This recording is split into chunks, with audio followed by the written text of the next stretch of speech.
Once upon a time there was a first-grade pupil. He was young and strong. On his way to school he gave such a blow to the policeman who watched the pupils not to be hit by the cars on the street, so the one flew up to the very roof to the next apartment house and broke 3 tiles there.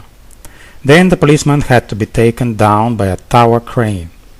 When they sought the parents of the first-grade pupil, a meager and shabby woman appeared, claiming to be the mother, and that at the moment she had to be at work, because otherwise they would give her the sack. When she heard what her infant son had done, she twisted him such a slap, so he bent the World War II safe that had adorned the principal's office, for the reason that there couldn't be found such a powerful crane to lift it. The principal got angry and put his hands on the strong box and threw it through the window, bellowing affirmatively at the mother that he wouldn't put up with it any more.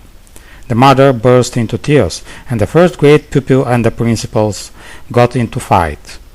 Meanwhile, an official from the water supply and sewage took his appearance and started an inquiry who had thrown that heavy iron and made such a hole in the schoolyard so the main pipeline supplying water to the eastern industrial zone got broken and thus left the school without water. "What do you mean there is no water?" yelled the secretary. "The whole basement is full of water, and from the canteen there swarm buns." The classes were terminated and everybody gathered to watch the fight between the principal and the first-grade pupil. Meanwhile, the water got knee-deep, and the official from the water supply and sewage tried to sneak out before he got drowned. The secretary, however, got him somewhere by the uniform and told him that until that leakage had been stopped, he wouldn't have gone anywhere. The buns from the canteen started to admix with shits from the lavatories on the first floor.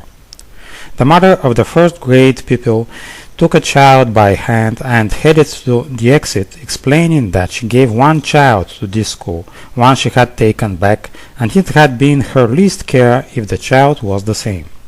Somehow they managed to stop her under the prefix that in this flood she had no way to leave the school and she should wait for the Civil Protection National Service. Meanwhile, the whole eastern wing and the gym were swept by the fight between the principal and the first-year pupil. The competitors were extremely equal, and the stakes had exceeded 1 million at the time.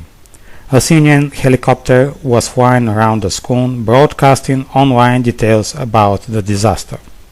To the American spectators, everything had been presented as a bloody drama, with the slight illusion that the ketchup from the canteen had been presented as blood. Over the school flew a helicopter of Civil Protection National Service and threw a bundle of life jackets, which unfortunately hit the CNN helicopter and knocked it down in the schoolyard. The helicopter ran into the ground and made a second pit that reached right down to some ancient sewage from the times of the Roman Empire, and thanks to it all the water drained into the Danube River and rose its level by 3 centimeters, which in turn caused floods in Romania a few kilometers inland.